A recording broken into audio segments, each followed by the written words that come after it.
थी कि आप 370 पर पार्टी का स्टैंड क्लियर नहीं कर पा रहे कि आप चाहते हैं वापसी या नहीं चाहते हैं। उन्होंने जवाब क्या दिया? अरे वही जो आप घुमा फिरा कर दे रहे हैं, थोड़े तो पढ़े लिखे नजर आते ही हो, वही आप जो घुमा फिरा कर दे रहे हैं मनोज काका जी। वहां के संस्कृति का संवर्धन और संरक्षण होना चाहिए। तो बिना 370 के नहीं हो सकता है। वहां के लोगों की मांग क्या है? बिना 370 के नहीं हो सकता है। तो संपूर्ण राज्य का दर्जा दिलाओ। हाँ, तो मैं बिल्कुल संपूर्ण राज्य का दर्जा आपकी ठीक है। मैं पूछ रहा हूँ बिना 370 के हो सकता है कि नहीं? आप जबरदस्ती उसमें ठूस रहे हो 370। नहीं, मैं जबरदस्ती नहीं ठूस रहा हूँ, मैं तो पूछ रहा हूँ बिना 370 के हो सकता है कि नहीं? आपको कितनी जानकारी है? मैं पूछ दूं 300, मैं पूछ दूं कि 370 जो हटाया जाए उसका सेक्शन क्या है? जरा सेक्शन। अरे मैं सेक्शन सब सेक्शन की बात नहीं कर रहा हूँ, मैं जनरल नॉलेज का टेस्ट नहीं ले रहा हूँ। 10 बातें मैं आपसे पूछ दूंगा, अगले बगले झटके लगेंगे। मैं सिर्फ एक लाइन का सवाल है कि 370 चाहते हैं कि नहीं चाहते हैं। आप लगे जलेबी बनाने। आप मुझे संविधान की प्रस्तावना पढ़ के सुना। अरे छोड़िए ना, मैं आपसे 10 बातें पूछूंगा सर। मैं मान लूंगा। अब शाजिया इल्मी 370 का सीधा जवाब नहीं है। 1000 पूछ लो भैया, आप 1000 पूछ लो, मैं तैयार हूं। हाँ, नहीं, देखिए अब बहुत अफसोस भी हो रहा है मुझे काका जी की बात पर। दुनिया भर की बातें बेचारे कर रहे हैं, कभी जनरल नॉलेज के सवाल पूछ रहे हैं, कभी इधर भाग रहे हैं, कभी उधर भाग रहे हैं, फिसल कर हर जगह गिर रहे हैं। जवाब देने को इनको नहीं आ रहा है। आर्टिकल 370 पर क्या रुख है? मतलब दुनिया भर की बातें की इन्होंने, बहराइच भी घुमा दिया, पूरा भारत भ्रमण हो गया, लेकिन जो सवाल पूछा गया वो नहीं कहा। बहुत अच्छे टूर ऑपरेटर आप बन सकते हैं वैसे काका जी, इतना बता दें, आप बहुत अच्छा काम करेंगे। नहीं, आप मुझे बोलने दीजिए। अब हो गया आपका। भाई साहब ने सुना, आपने बड़ी कोशिशें की अगर और मगर करने की, लेकिन वो कामयाब ना हो पाई और सबने देख लिया कि आपकी जबान कितनी बार फिसली। अब हम बात करते हैं। देखिए आप मनोज भाई हमें बोलने दीजिए। आपने बहुत कोशिश की बोलने की, लेकिन कोई समझ नहीं पाया कि क्या आप बोलना चाह रहे थे, और शायद आप भी नहीं समझ पाए कि आप क्या बोलना चाह रहे थे। खैर, हम बात करते हैं एक एक करके। सबसे पहले तो मैं बात करती हूँ स्टेटहुड की। जहां तक बात है स्टेटहुड की, तो आपने भी सुना था, दुनिया ने सुना था, पार्लियामेंट के वहां पे पटल में बाकायदा हमारे गृह मंत्री साहब ने क्या कहा था कि स्टेटहुड मिलेगा। प्रधानमंत्री जी ने करीब 1 बार नहीं 10 बार इस बात को कहा है, तो अब उसको मानने का कोई फायदा नहीं है। जब उमर अब्दुल्ला कह रहे थे और प्रचार कर रहे थे कि स्टेटहुड दिया जाएगा और हम देंगे, तो हम लोग ने उसकी खिल्ली भी उड़ाई थी और कहा था भाई ये संभव नहीं है, क्योंकि ये ज्यूरिसडिक्शन तो सेंट्रल सरकार के पास है और आप कर भी नहीं सकते अगर आप चाहें भी। तो एक तो ये बात हुई। दूसरी बात हुई 370 की। 370 एनसी जो इंडिया अलायंस, और इंडिया अलायंस इसलिए कहते हैं कि उसका ए का मतलब ही अलायंस है।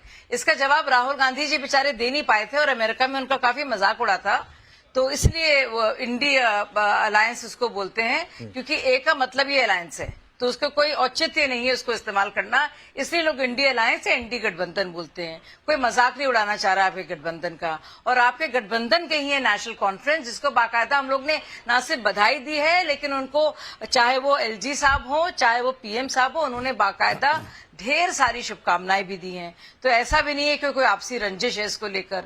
अब दूसरी बात, जब 370 की बात कर रहे हैं, ये नेशनल कॉन्फ्रेंस के संकल्प पत्र में है और इसके बारे में भी उमर अब्दुल्ला क्योंकि अगर मगर कर रहे हैं, तो उसमें वहां पे महबूबा मुफ्ती हो या फिर शेख इंजीनियर रशीद हो, वो भी इस पर सवाल उठा रहे हैं कि आप हल्के और नरम क्यों पड़े, बल्कि वो अब इल्जाम लगा रहे हैं कि आपने क्यों, क्या आपकी कोई मिली भगत थी।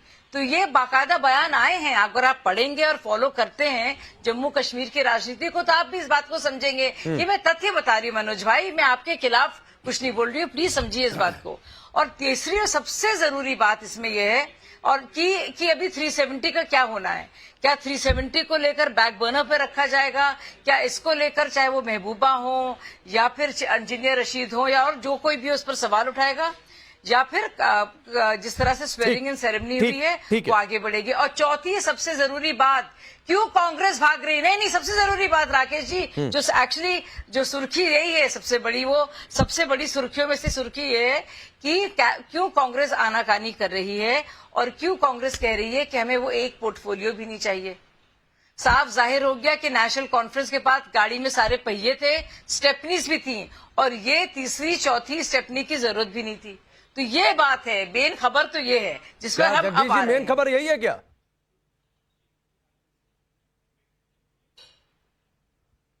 बिल्कुल मेन खबर यही है। मैं पूछ ही ले रहा हूं, कांग्रेस जो है, जगदीश जी वो बताइए, भाग गई। मेन खबर यही है जो शाजिया कह रही हैं?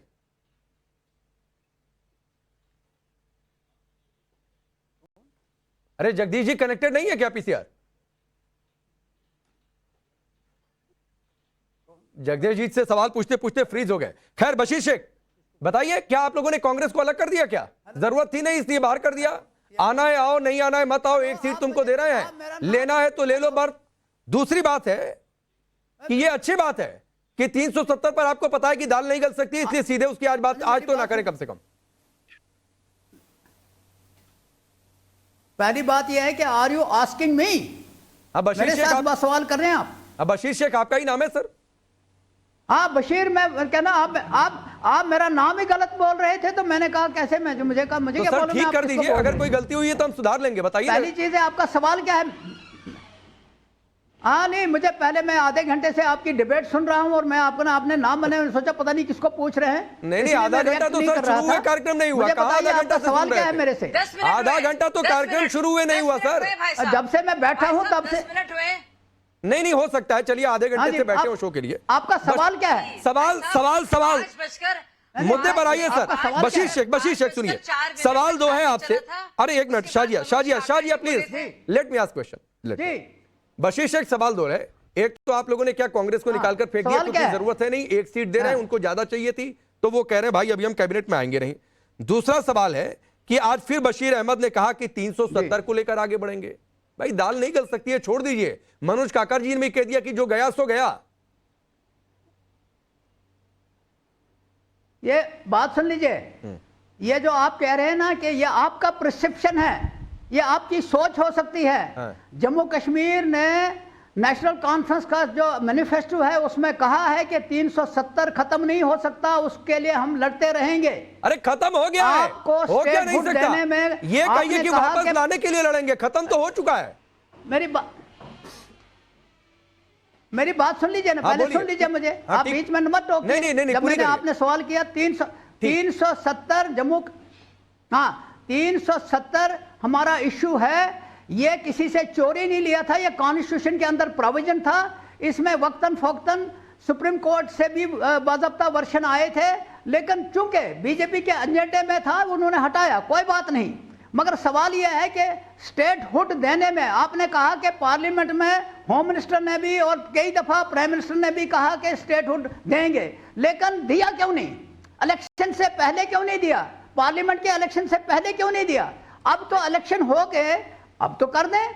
अब तो जम्मू कश्मीर के अंदर गवर्नमेंट भी बन गई, लोगों की चुनी हुई गवर्नमेंट बन गई। अब क्या इश्यू है? आपकी जो सोच है वो जम्मू कश्मीर के हित में नहीं है, और इस सोच को लेके चलिए आप, कोई बात नहीं। आप भी 22 हैं, आपकी अप्रोच 22 है। आप अगर 22 होते, ये जो 370 की डिबेट आप कर रहे हैं, जिनसे पूछ रहे हैं जम्मू कश्मीर की 370, उनको जरूरत नहीं है ना, अखिलेश को जरूरत है ना वहां जरूरत है, ये जम्मू कश्मीर के लोगों की जरूरत है। नहीं, जम्मू कश्मीर के लोग भी बशीर शेख हिंदुस्तान के हैं और उन्हें भी 370 की जरूरत नहीं है, तो ये बात मत कहिए उन्हें भी 370 की जरूरत नहीं है। ये आपकी पॉलिटिकल व्हीकल के फ्यूल है 370, बिना उस ईंधन के आपकी राजनीतिक गाड़ी नहीं चल सकती है, इसलिए आपको 370 नाम के फ्यूल की जरूरत है। आप इस सोच को कहां ले जाएंगे? नहीं कहीं नहीं लेकर जाएंगे, यही है। मनोज काका जी कह रहे हैं स्टेटहुड चाहिए, मैं कह रहा हूं स्टेटहुड मिलना चाहिए।